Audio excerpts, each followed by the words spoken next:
Good afternoon everyone, welcome to the daily news analysis of the NEXT IAS. Today is the 12th June 2025. So let's start. The topic which we are going to discuss today are drone warfare in India, CPI inflation below 3%, Eurasian Otter, India not to ratify High Seas Treaty, and the last one, that is different approach to the Caste Census. So let's start. First is regarding the drone warfare and India. This drone warfare topic is supposed to be discussed in the context of rising role of the drones in the conflicts across the world in different regions, and the preparedness of the security forces of India, as well as recent developments in the technology related to drones. So, in the backdrop of news, if we have to discuss the Ukraine's Operation Spiderweb and also the role of drones in recent India-Pakistan conflict during Operation Sindoor, highlighted the growing importance of the drone, especially the drone swarms in modern warfare. The drones are basically very low cost, low tech drones, and they possess significant challenge to the traditional militaries, one of which countries including India are racing to overcome this challenge. So let's go into the brief history of drones, use of drones in different conflicts. First of all, drones, which are also called as the unmanned aerial vehicles, have been used for training anti-aircraft gunners and in specific offensive missions in World War II as well as in Korean Peninsula War. Basically, their modern military relevance of drone grew in after their successful deployment in the 1991 Gulf War. In recent times, basically the Nagorno-Karabakh conflict between Azerbaijan and Armenia again highlighted the significance of drone warfare, where Azerbaijan has significantly utilized Turkish Bayraktar TB2 drone and Israeli Harov drones, which has significantly devastated Armenian defense systems. Since then, drones have been repeatedly used in different conflict regions across the world. First, regarding the Yemen, Houthi rebels targeted Saudi's significant oil infrastructure using drone swarms. Then Gaza, Israel has used high-tech drones for surveillance as well as the strikes. Also, the Hamas has used drones for grenade launchers as well as observation. In case of Russia-Ukraine conflict, both sides have deployed commercial quadcopters, DJI drones, military drones like Bayraktar TB2, Orlan 10, Shahed 136 and loitering munitions. Basically, Russia has significantly used Iranian-made Shahed kamikaze drones in swarms to overwhelm the Ukrainian air defenses and target the critical infrastructure of the Ukraine. Ukraine has used in recent Operation Spiderweb, Ukraine has used first-person view drones to target the tanks as well as the to chase individual soldiers, small units, and in recent times to bomb the Russian air bases. The recent events, notable events of use of drone include Ukraine's Operation Spiderweb in June 2025, in which more than 100 first-person view drones hit the 5 Russian airfields, causing $7 billion loss to the Russia. Then, in the wake of hostilities of Operation Sindoor, Pakistan had attacked towns as well as the military facilities across the India's western front from Baramulla to Barmer with low cost and low technology drones. Swarm drones are basically autonomous and semi-autonomous UAVs that operate in the coordinated groups, much like the swarms of birds or fish. So basically, these swarm drones do not operate individually, they operate in an autonomous or semi-autonomous mode in coordinated groups. In terms of communication, they operate or they communicate via wireless networks, and the more significant ability is to adjust in real time to achieve the shared objectives. When it comes to resilience, swarm drones are more resilient than traditional drones because of their inbuilt redundancy. Even if one drone is intercepted, other can continue with their mission without affecting. The strategic use of drones include saturate the air defenses. For example, Pakistan has released swarms of drone across the military bases in India. Then gathering intelligence, drones can be used as a intelligence gathering mechanism, attacking the high value targets as we have seen in the operation spider web. Then we need to see the notable swarm drone systems across the world. In case of Iran, it is Shahed 136. In case of Russia, it is Lancet as well as the Shahed, which has been procured from Iran. In case of USA, it is a locust drones, and in case of China, it is a drone swarm airborne. So these are the different swarm drone systems of advanced countries across the world. Let us go into the significance or utility of the swarm drones again. First is about the asymmetry. Basically, they are the low tech actors that can hit the high value target. They are very low value in low value for acquisition. Second is low cost. They are very cheap, thus but at the same time they are expensive to deter. Saturation, they can overwhelm even sophisticated defense systems. Autonomy, basically they have reduced reliance or dependence on the GPS or real time human control, which makes them very difficult to detect. Advancement, what are the advancement in the technology related to the swarm drones? Basically, nations across the world are developing AI driven swarm drones which are capable of real time decision making without getting orders from the operator. Adapting tactics mid mission, they can change their tactics during middle of the mission. Coordinating more complex maneuvers to evade the detection or by radars. Military integration, swarm drones are expected to become integral part of the combined armed warfare, functioning alongside infantry, armor and cyber units. Now let us go into the market growth. When it comes to global military drone market, in 2023 it was 14 billion and it is projected to grow by $47 billion by 2032. So there is a huge scope for market in case of swarm drones. So what are the threats of the swarm drones that can be that makes them very lethal? First is about the miniaturization. Drones, these swarm drones are as small as the water bottles, can be deployed in the swarms, making them very difficult to detect and difficult to target. Swarm can attack anywhere and anytime, as we have seen in the operation spider web. In countries like India, we have a porous border with Bangladesh as well as the Pakistan, and because of this difficult terrain as well as the porous border, it is the threat of the swarm drone is very real. Then in case of cheap drones carrying small warheads that have been used by the Pakistan in the recent operation Sindoor, they have very limited impact. These drones can be easily jammed and not effective enough to justify the expensive air defense missile against them.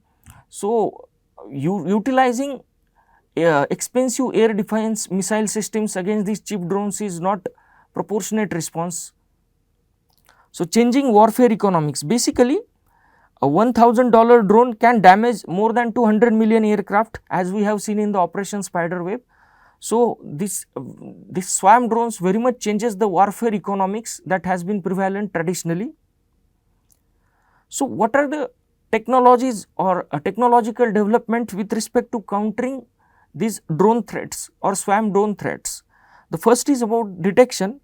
Defense starts with detecting drones using the combination of different technologies like active electronically scanned array radars, electro-optical and infrared sensors, acoustic detectors, AI powered fusion systems, active electronically scanned array radar. So after detection comes the role of neutralization. Once detected, the option is, the subsequent thing is to neutralize the drones through kinetic means, with either with missile or anti-aircraft guns. Basically, as per the defense experts, ideal defense system is a layered system which can integrate multiple modes of interception for redundancy and cost efficiency purposes. So it is integration of different interception techniques. Example can be given of Israel's Iron Dome defense system or US directed energy M-SHORD. So what are the countermeasures against the drone swarms? First, the kinetic measures. Basically, the swarm drones can be detected by the radar, but they can be easily jammed and not effective enough to justify the expensive air defense missile against them. So utilizing expensive air defense missile systems against these cheap drones is not proportionate response. So changing warfare economics, basically a $1,000 drone can damage more than 200 million aircraft, as we have seen in the operation spider web. So In this, anti-aircraft guns with radar guided targetings are used. It can be used on land as well as the sea.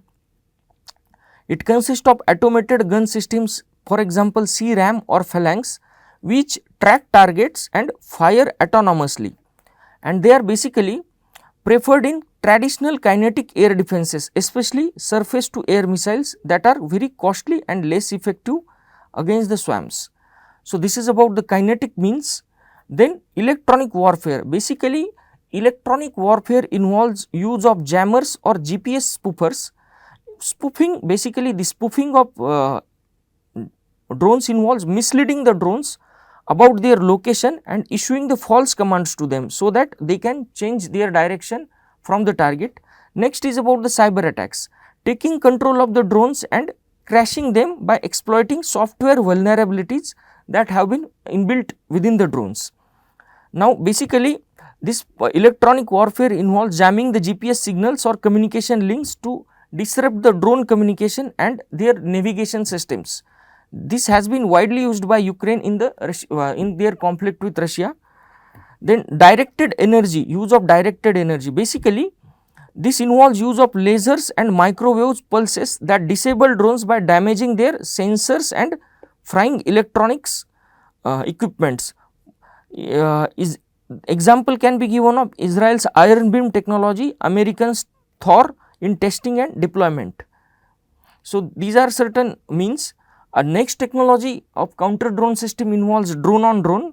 Basically, these drones are designed to chase and disable the other drones. For example, US has developed a 4-item drone hunter net system. Basically, this system launched nets to physically capture the small drones for close range neutralization as well as protecting of the critical assets. This can be, this technology, that is net system, can be utilized. Examples of the development are Skywall and drone catcher. So, what are the major challenges in the anti-drone warfare? First of all, asymmetry in the cost, as we have discussed, because a drone swarm costing roughly 1 lakh can take millions of dollars to neutralize currently available technology. Now, let us go into the what are the India's technological achievements or developments in counter drone infrastructure. So, since 2020, India has ramped up its counter drone infrastructure, deploying a layered defense that blends indigenous technology, air defense system, electronic warfare means. So, first of all, Akshatir air defense control system.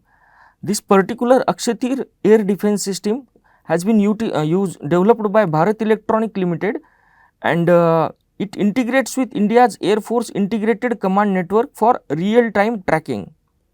Next is about the Bhargavastra. This weapon system fires 64 micro rockets in salvos to eliminate the drone swarms. Then next is about DRDO's anti-drone system. This basically this system offers 360-degree radar coverage, and it utilizes both, that is soft kill technology, which can be done by using jamming of the signals, GPS signals, and hard kill technology, which can be done by using laser tech capabilities. Basically, with the help of this system, DRDO's anti-drone system, drones which are as far as 4 kilometers away can be detected and they can be neutralized within 1 kilometer radius.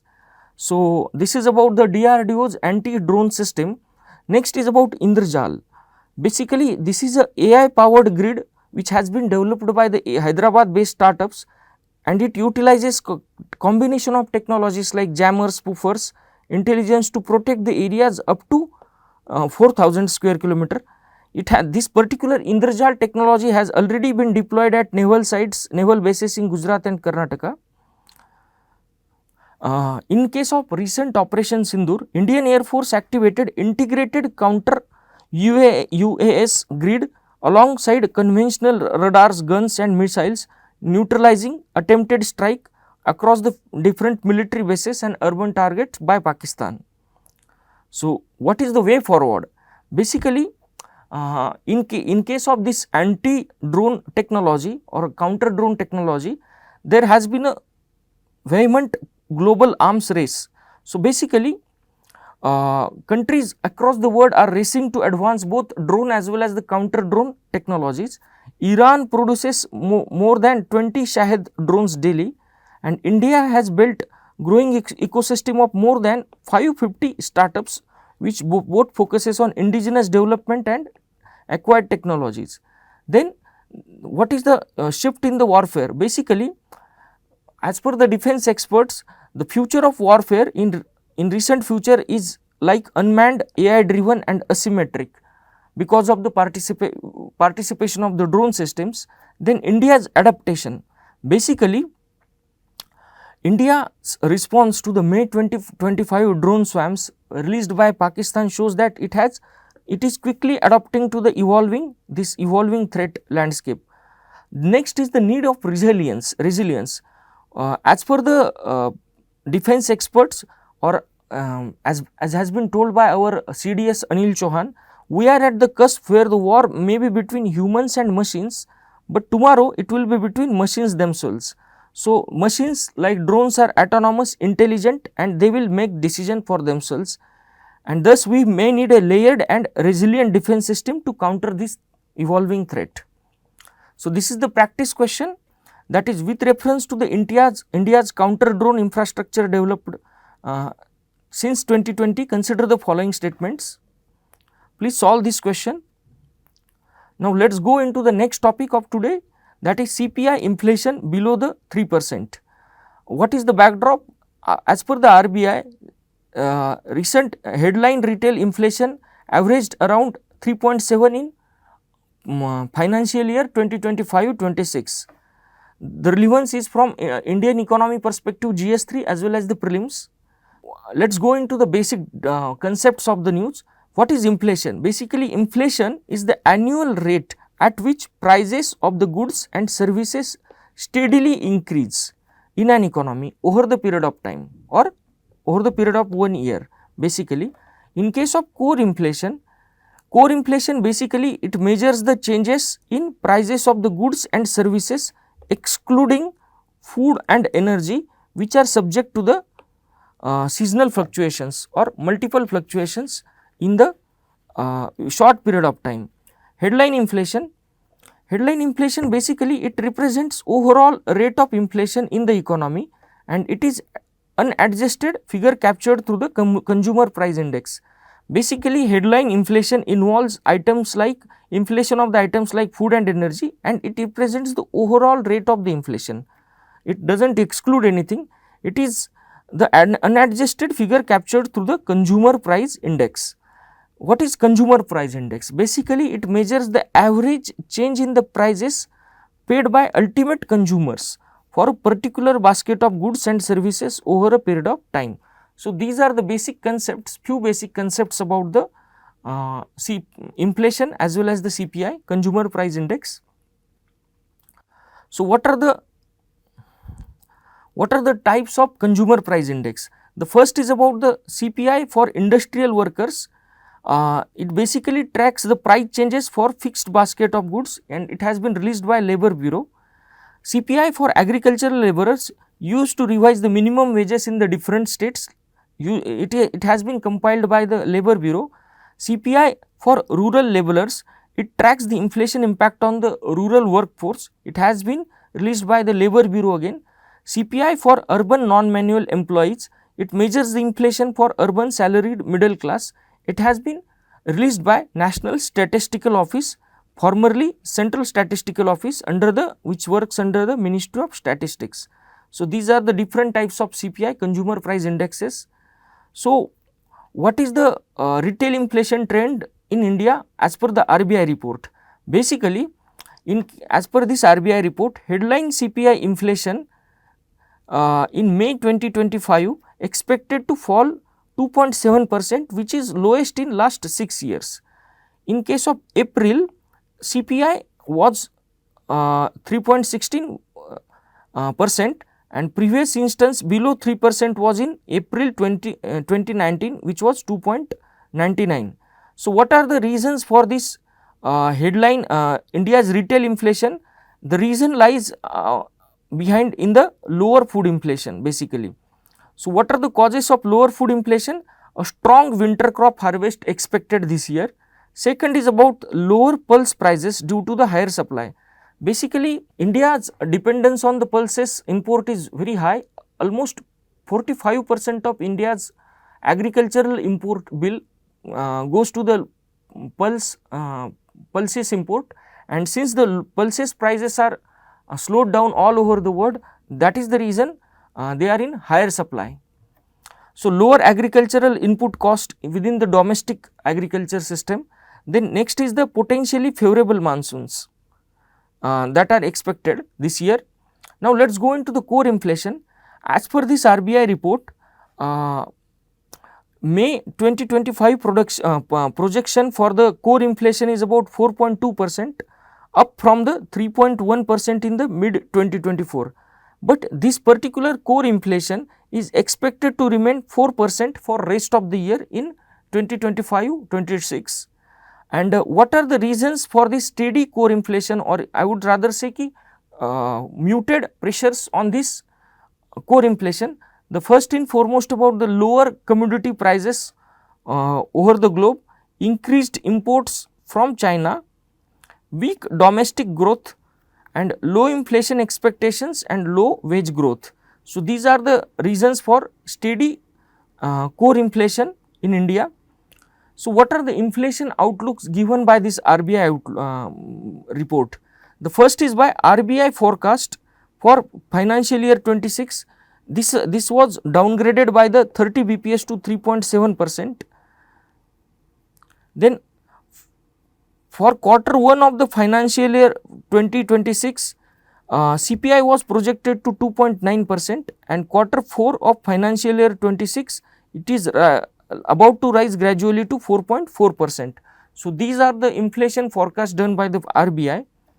And what are the policy implications or monetary policy implications of this inflation outlook that has been predicted by the RBI? Basically, Monetary Policy Committee of the RBI has decided to cut the rates by 100 basis points in 2025, most recently by 50 basis points to 5.5%. Then, despite the low inflation, policy stance has been changed from accommodative to neutral by the RBI in recent times, and the rationale given by RBI was there has been very limited space left for monetary support to growth. So, this is about the core as well as the headline inflation.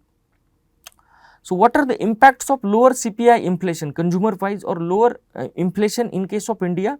First, it gives higher purchasing power to the consumers since the inflation is low. Second, it leads to the stable cost of living, especially for those who are having fixed income. Third is about the better real returns on the savings. Next is about the lower interest rates, which boosts borrowing as well as the investment across the different sectors of the economy. Then improved economic stability and business planning. The forecast that have been given by RBI says that there has been a steadiness in the different headline as well as the core inflation. So, what are the negative impact of the lower CPI or lower inflation? Wage growth remains low, then business profits remains lower. So, as the profits are lower, there will be no new investment by the business persons. Risk of deflation if the inflation falls too much, higher real debt burden for the borrowers. So, the practice question, consider the following statement. Statement 1, in the post pandemic recent past, many central banks worldwide had carried out the interest rate hikes, and statement 2, central banks generally assume that they have the ability to counteract the rising consumer prices via monetary policy means. Please solve this question. Now, let us go to the next news, that is the recent sightings of the Eurasian otter in the Kashmir valley. Basically, this news is in the backdrop of rare sightings of the Eurasian otter has been reported in different areas of the South Kashmir. Importance from GS3 environmental conservation perspective. So, what is the news basically? There has been a rare sighting of Eurasian otter in the South Kashmir's Lidder river in the place called as the Shirgufwara, And after their report of sightings, Wildlife Department of the Kashmir had put a CCTV surveillance, and that CCTV surveillance also captured the animal, that is this Eurasian otter, in different locations across the South Kashmir. Basically, this Eurasian otter, or scientific name is Lutra lutra, is also known as the Eurasian river otter or European river otter or common otter or old world otter. Basically, it is a semi-aquatic mammal native to the Eurasia, and it has a diet mainly of fish, and it is strongly territorial in its habitat. So, this is certain basic information about the Eurasian otter. So, what is the IUCN status and classification? Basically, Eurasian otter is classified as near threatened by International Union for Conservation of Nature. In case of India, it has been listed in Schedule 1 of the Wildlife Protection Act and Appendix 1 of the sites. It means that it offers them the highest level of protection. It is also locally known as a wooder in Kashmir.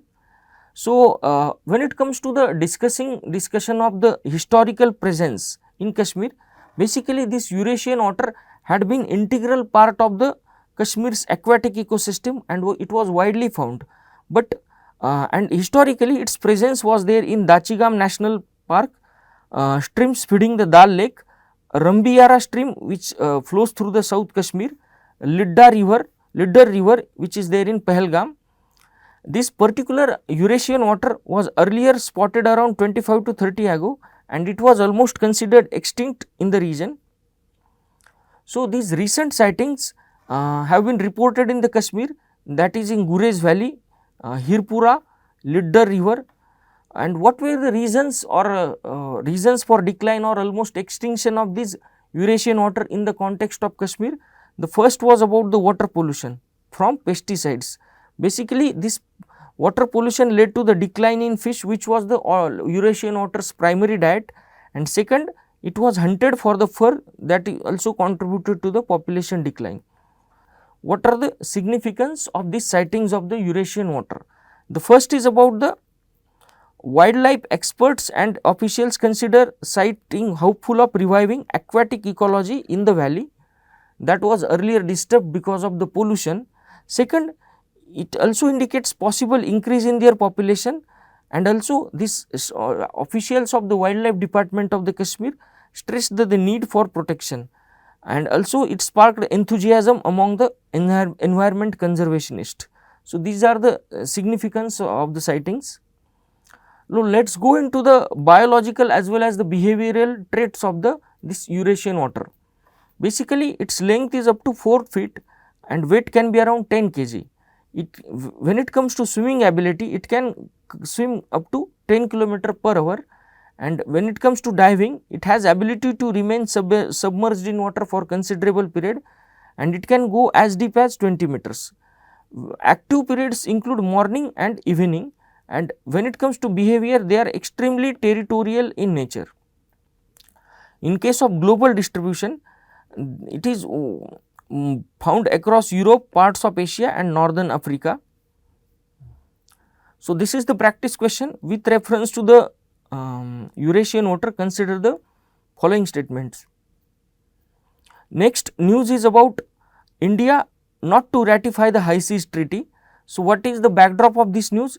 India is unlike presently UN Ocean Conference has been going on in the Nice, France, and in the backdrop of this particular conference, that is UN Ocean Conference, India has decided or India is unlikely to ratify the High Seas Treaty at the ongoing United Nations Ocean Conference in Nice, France.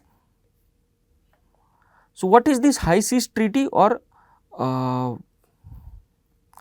Biodiversity Beyond National Jurisdiction Agreement, which is also called as the High Seas Treaty?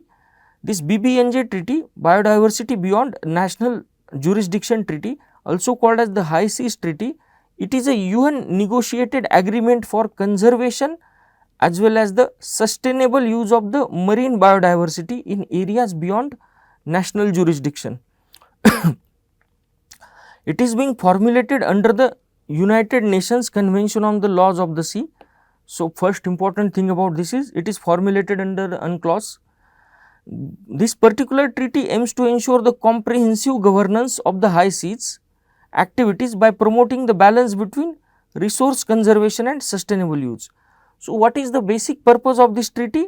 Ensuring the comprehensive governance of high seas activities by promoting the balance between resource conservation and sustainable use of the resources. It covers the regions of oceans which are beyond exclusive economic zones of the individual countries. So, whatever the high seas beyond exclusive economic zones, this treaty governs those particular areas. So, India and this BBNJ agreement, that is high seas treaty, basically India signed this treaty in September 2024, but it has not ratified it. Ratification is unlikely in the ongoing UN Ocean Conference in France.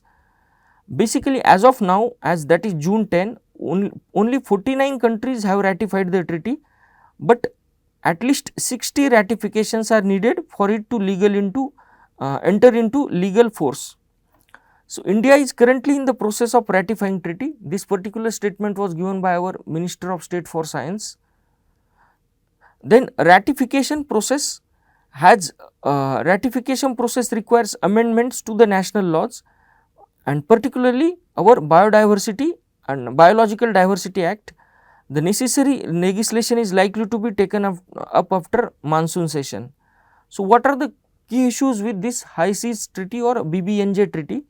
Major challenge is regarding the sharing of the marine resources. As we know, ocean are hosting tremendous amount of the minerals, and that is the reason how the sharing it would be in case of the high seas is the major challenge. Next is about beyond exclusive, high seas are beyond exclusive economic zones and are not under any one nation's jurisdiction, which is leading to the different interpretation of this unclause by different nations as per their needs. These regions have unique marine biodiversity with very high economic potential. Mechanisms, basically this BBNJ treaty provides mechanism for equitable benefit sharing from marine genetic resources. This particular provision is yet to be finalized by under this particular BBNJ treaty. Then what are the India's initiative for blue economy, as has been told by our Minister Jitendra Singh ji. First is about the Samudrayan mission. Basically, this is a manned submersible expected under this mission, Samudrayan mission, a manned submersible is expected to dive up to the 6,000 meters with trial by 2026. Then nationwide ban on the single use plastics. Then $80 billion investment in the blue economy.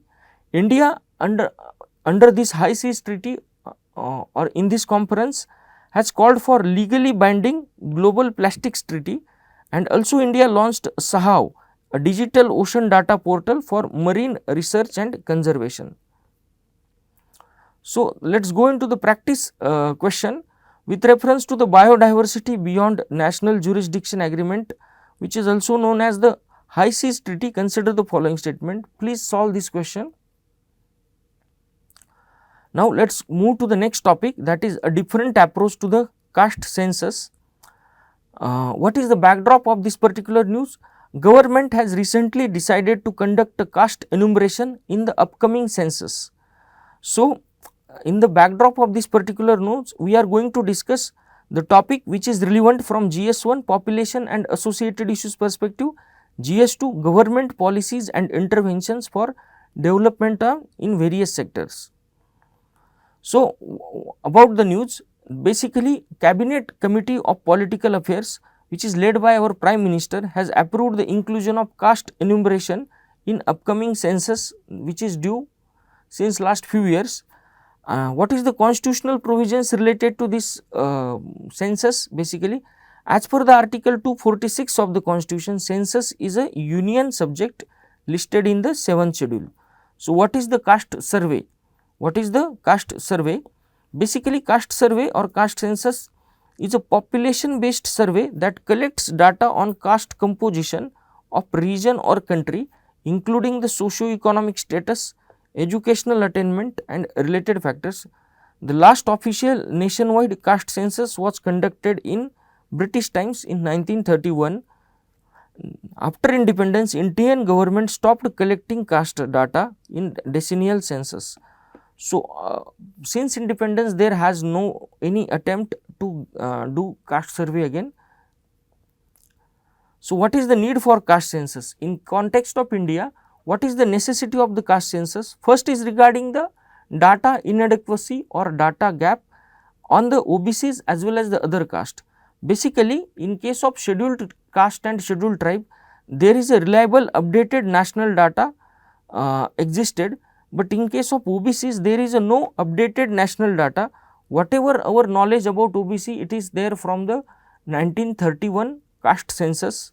Then second necessity of this particular is flaws in the 2011 SECCs, that is socio-economic caste census of 2011. It lacked standards caste list. The first flaw of this particular 2011 caste socio-economic caste census was there was a lack of standard caste list which is having equal unanimity acceptance across the different states as well as the center and state. Second is data is unusable and inflated caste data.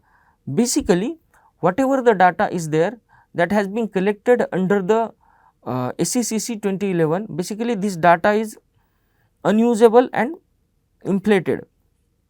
Then reassessment of the affirmative action, basically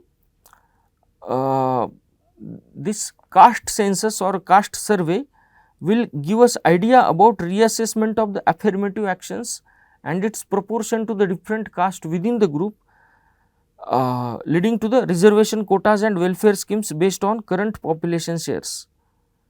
Then subcategorization of the OBC will lead to the more equitable benefit distribution. As we have seen in OBC, in case of India, in OBC there are more than 2600 caste. So, there are very few caste of it which have been cornering most of the benefits given under reservation to the different caste of within the OBC. Then improving the political representation of the marginalized groups by guiding better representation and in electoral politics. Next is about the targeted and inclusive policies. Basically, caste intersects with poverty, gender and regional disparity. With the help of caste survey, data can help to design us more effective as well as the inclusive social policies as per the needs and sensitivities of the vulnerable as well as the poor sections of the society. Then next is about advancing social justice. A caste census is essential.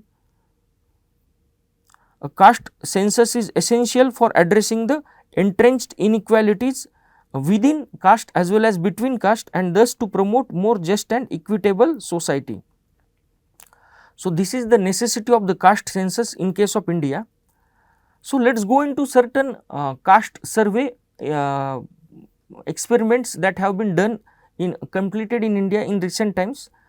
In recent times, basically Bihar, Telangana and Karnataka conduct important statistics with reference to these caste surveys. In case of Bihar, this particular state level caste survey was done in 2023 and it has come to notice that in case of Bihar, OBC as well as the EBC, that is economically backward sections, constitute 63% population of Bihar. Scheduled caste constitute 19.65%, scheduled tribes 1.68 and general category 15.52. So, in case of Bihar, 34% of families live on less than 200 per day, with nearly 44% of scheduled caste households below that line, below the poverty line. So, in case of Telangana in 2025, this particular caste survey was done, in which it was observed that other backward classes form 56%, including 10% of backward class Muslims.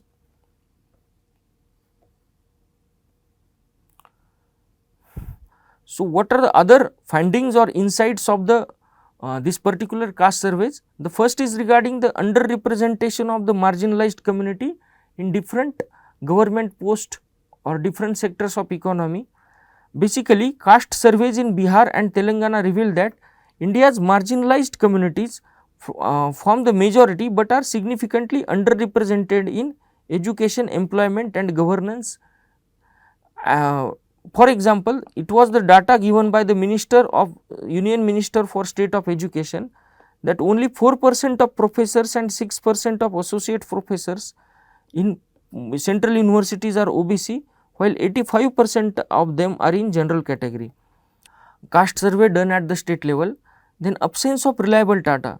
Basically, without up-to-date caste data, affirmative action or development policies remain speculative or based on the inadequate knowledge of the data or actual number of beneficiaries. So, that is the reason socio-economic caste census of 2011 was basically it is marred by data inconsistencies and its findings were withheld. So, this is about the caste surveys and their significance. So, let us go into the social management approach, which is based on the caste census or caste survey. Basically, this is a kind of top down welfare model in case of India has failed to adequately address the layer inequities of the caste, gender and class. Basically, in case of India, social management approach, this is first approach which has been used traditionally in India. Now, the next approach, that is social management approach, it starts with data. It targets need based interventions in the targeted population. Then it treats caste as a development variable rather than a stigma attached to it. Then designing of the policies with greater equity and efficiencies based on the need based approach and to address the historical advantages. Basically, despite the policies with greater equity and efficiency based on the need based approach and historical disadvantages, caste survey data becomes a lens to understand the structural inequities prevalent within caste as well as the between the caste. So, we should see it as a structural inequality or inequity rather than an isolated case. Caste survey data can help in fair distribution of the opportunities on wealth within the different sections of the same caste as well as between the different caste. So, what are the recent examples that in which the caste based data has been constructively utilized by the state government? First example is Tamil Nadu. Data from Backward Classes Commission used to adjust the policies on the reservation, scholarship and governance. Next, Karnataka's caste survey is being utilized to recalibrate the reservation policies in education and jobs. So, what is the significance of this particular national level caste survey, caste census in case of India? The first and foremost is it will enable disaggregated budgeting. Basically, at present funds are allocated on the basis of geography or income or population, but in this disaggregated budgeting funds are will be allotted on the basis of caste based gaps in healthcare, infrastructure and education, not just on the geography, income. Next is about the facilitation of the diversity audits in institution, showing who occupies the better power and who does not. Next is about tracking of the welfare schemes outreach. For example, PM Awas Yojana or Skill India across different caste groups, so that we can ensure that most of the benefit of this welfare schemes goes to the most marginalized and they are not left out. Next is about this particular caste survey or caste census will act as a vital instrument of democratic accountability, because it will enable this particular data, disaggregated data will enable civil society, media, citizens to know whether the public resources are being equitably shared as per the need of the different caste or different sections of the population. Next, it will empower citizen to demand transparency. Basically, publicly accessible caste census could expose intra-caste inequalities where welfare benefits are monopolized by elite subgroups, leaving truly disadvantaged behind. So, what are the global precedents regarding this identity based data collection? See, we are now going to collect in upcoming census data based on caste, but are there any global precedents which we are emulating basically? Yes, in case of USA collects race and ethnicity based data every 10 years and used for civil right enforcement. In case of South Africa and Brazil, they do the same by tracking the race as well as the language categories of the population. Basically, to conclude, in caste census is not about just counting caste, it is about recognizing the injustice, historical injustice and correcting it. Thus, basically this particular caste census is rooted in the social management, would be linked to the wider agenda of social emancipation. This includes constitutional literacy, land rights, housing, labor protections and justice for Dalit, Bahujan and Adivasi women who face intersectional exploitation in different spheres of the life. And caste census, if done right, could offer India data driven democratic transformation that can be used for betterment of the society. So, let us go into the practice question of the today. How can the caste census be reimagined as a transformative tool for advancing a social management approach to governance in India? Discuss its relevance, potential benefits and associated challenges. Please write this answer of the question, write the answer of this question. This is all for today. Thank you.